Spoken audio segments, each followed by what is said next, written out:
Hey, Oh hey, yeah, let's say hey, you how take y'all it, take doing, it man? recording now. Hey, how y'all doing, man? We back on my page, Chop It Up with Coco. I want to talk about, I got a special guest today. My special guest is Al Sugar Bear Parham, man. I was talking earlier on my segment about Iowa Lakes Community College, man, and it was funny. It was fun times.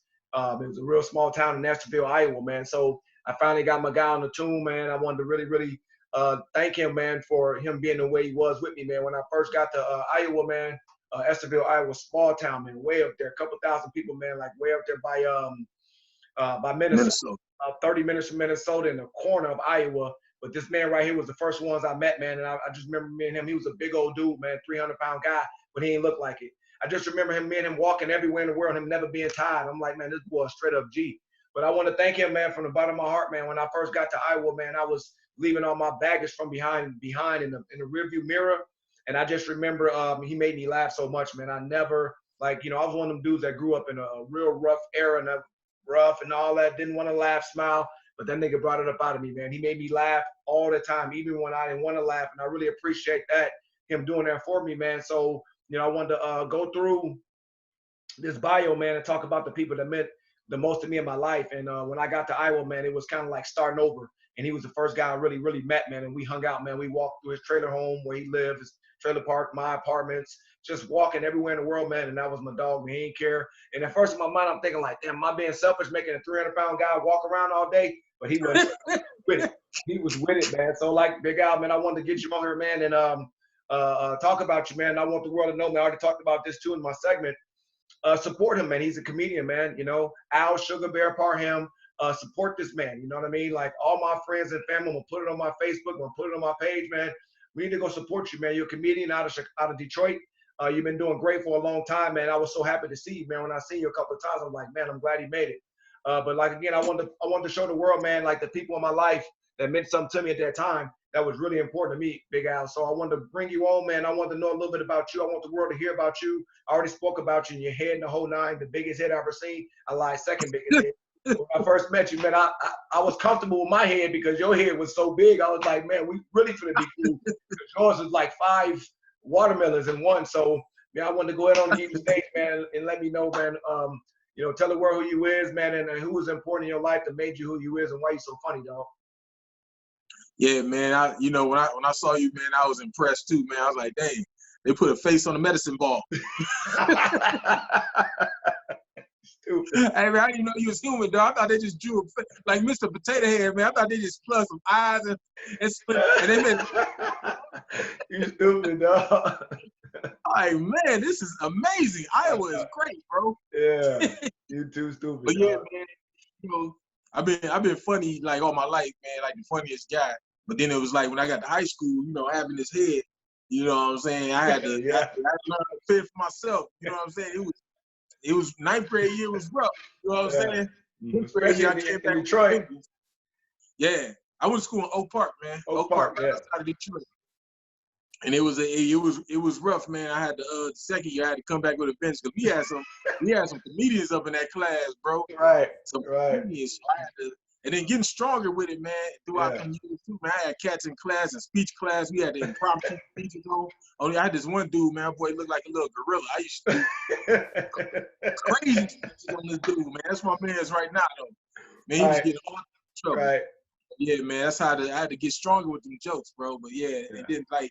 Influencing, man, like I said, it was our coaches back in the day. Cause moms got remarried, how it is. We don't get along with the stepfather, nothing like that. So the coaches always could hang. I could always call on. It was my Uncle Rich. I say my Uncle Rich. I got to Iowa Lakes because my Uncle Rich, he coached basketball at the University of Iowa. So I thought, I didn't know it was that far away. I didn't even know Iowa was that big. Well, you got food, boy. I got food. The internet wasn't like it was back then. Right. So your young you had to fans get a gonna map. see You had to get a map and find out. You ain't had no Google and all that MapQuest mess. Exactly. Like your young fans, they ain't gonna have nothing to do. They don't know what the heck we talking about, bro. No clue. Old fans gonna be like, yeah, we remember we had to use the Rand McNally and the Atlas. You know what I'm saying?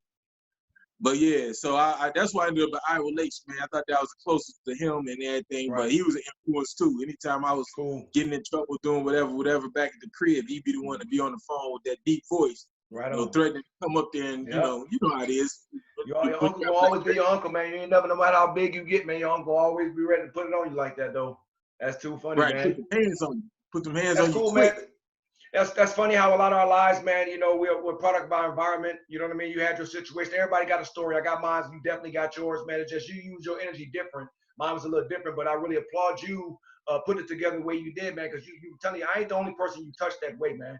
You know what I'm saying? There was a lot of guys who you made it okay to laugh. You made us have fun and let our hair down and just relax, man. But I always laugh no matter my mood. You always had something to say. If I seen somebody at school with something funny looking on, I said, oh my God, I can't wait till I'll see this nigga here. When I'll see this nigga, he finna get it.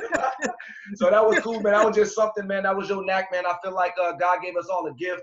God gave me my gift. My gift was to play football, man. He made me a football player straight up and down, and he made you a funny comedian dude, man. You one of the best to do it, man. I see people talking about you. I'm like, man, that's my guy, but I don't like the name drop, but they don't really know I really went to school with you. You know what I mean? I should try to talk about you, but I couldn't do it because you had more head jokes than anybody in the world. But from the bottom of my heart, man, that time I had, man, with you, man, it meant a lot to me. And like I said, now we older, man. We got our own kids. We got our own families and things like that. And what I'm doing, man, this bio I'm doing, I just want to go through and celebrate the people that made a difference in my life. Because like I said, I started with the Little League. I went to the high school, and the high school was the roughest part for me. You know what I'm saying? And then when I got to junior college, I was free. My mindset was, okay, I'm done with everything that happened back there. I'm going to start free. And my goal was to play in the NFL. So that was my starting point, man. And like I said, you was the first face I really saw. And you welcomed me in, man. We started having fun. We started hanging out, man. It was nothing else to do. All they did was rodeos, the block. It wasn't nothing but 2,000 people. Hey. We went there to play football, man. So you had to have a friend. Otherwise, you're going to go crazy by yourself. So you was funny, man. You just, man, you had me, you know what I'm saying? It was a good thing, man. Yeah, bro. I tell you, man, you probably the best athlete I ever seen in my life, dog. Like for real. Like out of high school, college, and I went and played at Lane College. You know what I'm saying? My little cousin went to the University of Iowa, so I saw them little athletes, and you know what I'm saying. You was the best. To be 5'2" and get dunked, man, that was amazing, bro. With that medicine ball on your shoulders too. I like. No, man, I was always explosive, man. If I had to mold my game, man, you know what I'm saying? You probably know these folks that I molded my game behind. I grew up in the Chicagoland, Kenosha area, so Walter Payne was important to me. But the one that I really molded my game behind was Barry Sanders.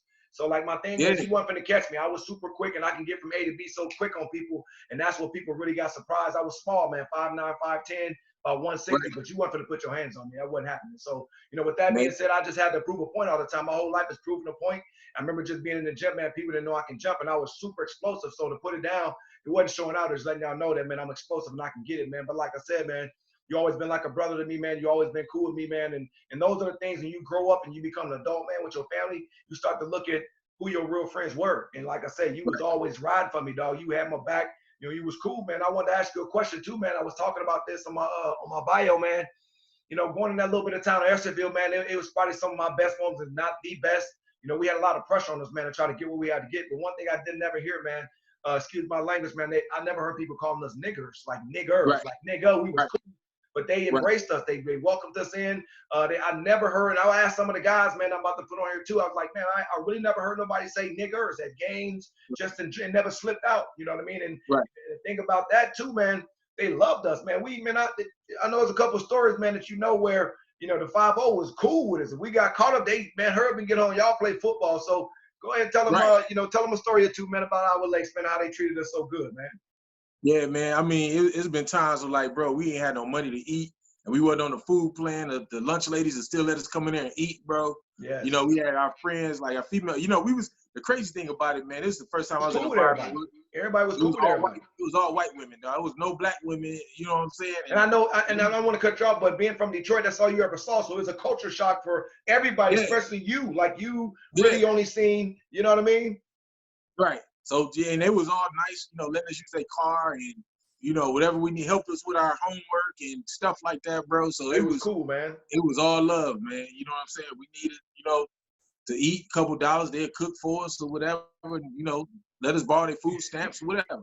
You know what's so funny about that, man? I want to applaud y'all too, man. A lot of the guys that went up there in that kind of environment, that culture, when you used to seeing black women and now you see white women, and we used to seeing black guys, now you were white. For y'all, for us, mainly y'all, because I had white folks in my little town, you know what I'm saying? But y'all really didn't. Right. So for y'all to adapt to that, because when I first got there, I was like, man, this is too strange because they too nice. Something ain't right. They up to something, you know what I mean? But now them folks was good to us, man. Right. Tell them about, man, tell them about how the police called us up doing anything, what they do. They let us ride or they locked us up. Tell them about that. Man, I remember we was wild in the house party one time, bro.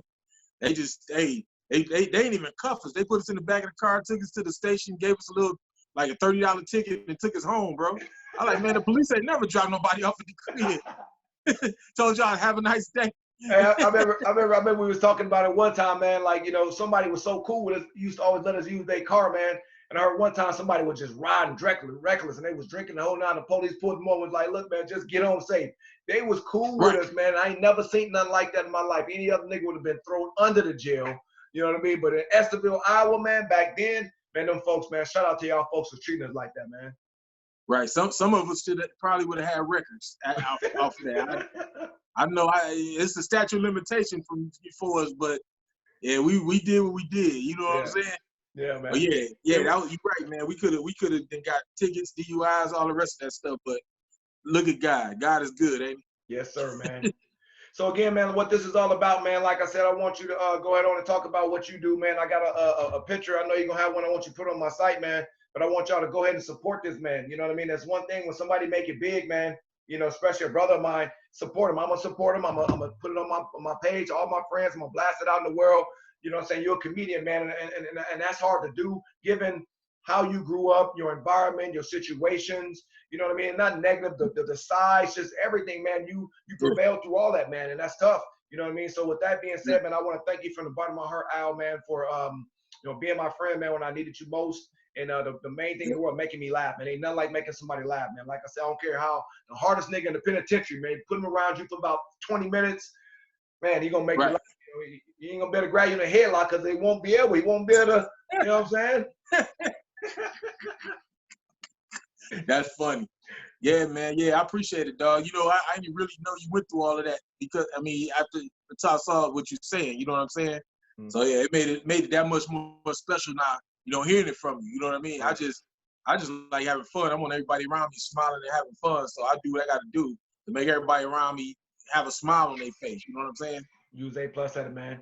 So I just wanted to leave you with, man. Like I said, I really appreciate everything you did for me. Because like I said, I was talking about all these episodes in my life, man. Different people affected me in different times. You know, back then I was never going to tell you this, but man, you know, it's not that I looked up to you, but I really had so much love for you, man. And like back then when we young, we don't tell nobody none of that, man. We just keep it moving. But I want the world to know that you was important to me, especially at that time of my life, leaving from where I left. What I was going through is a fresh start for me, and the first face I saw literally was you, and you was cool with me, man. You know, we had the one little grocery store, Hy-Vee, we had one McDonald's, the one Godfather's Pizza, but man, we used to walk everywhere around the world, man, and you was my dog. And I really, really appreciate that love, man, and it's a lifetime brotherhood. We got our kids and things like that. So, you know, with that being said, man, I God bless you, and I really appreciate you changing my life. And like I said, when I end up making it and playing all them years, we made it. You know, just like when I seen you on TV, man, I seen you on TV a whole bunch of times. I'm like, man, I made this, my man. You know what I mean? So with that being said, man, it's always all love. But I just kind of felt like at this time in our lives with all this downtime, man, with this coronavirus and all that stuff, I feel like this is the perfect time to let the people in your life know how much you love them. You know what I'm saying? And how much you're a brother to me, man. So like I said, you was there for me when I got there, man, and I needed that. You know what I mean? You ain't know me, and I was so close back then. So a lot of people saying now like that, I can't believe you talking about these types of things. I just, you know, you never plucked, you never asked. You kind of just, you know what I'm saying? I just kept to myself. We was cool, but I just never. So this is the perfect time in my life to let everybody know why I was the way I was. And like, if you was in my life, man, and you did some great things for me, which you did, I'm thanking you, man. I want the world to know, man. Thank you as a brother, man. I really appreciate what you did for me when I got to Iowa Legacy. Hey, man, it's all good, though. I appreciate you, too, man. You know what I'm saying? I appreciate you giving me more jokes on Mr. Potato Heads and all that stuff, too, man.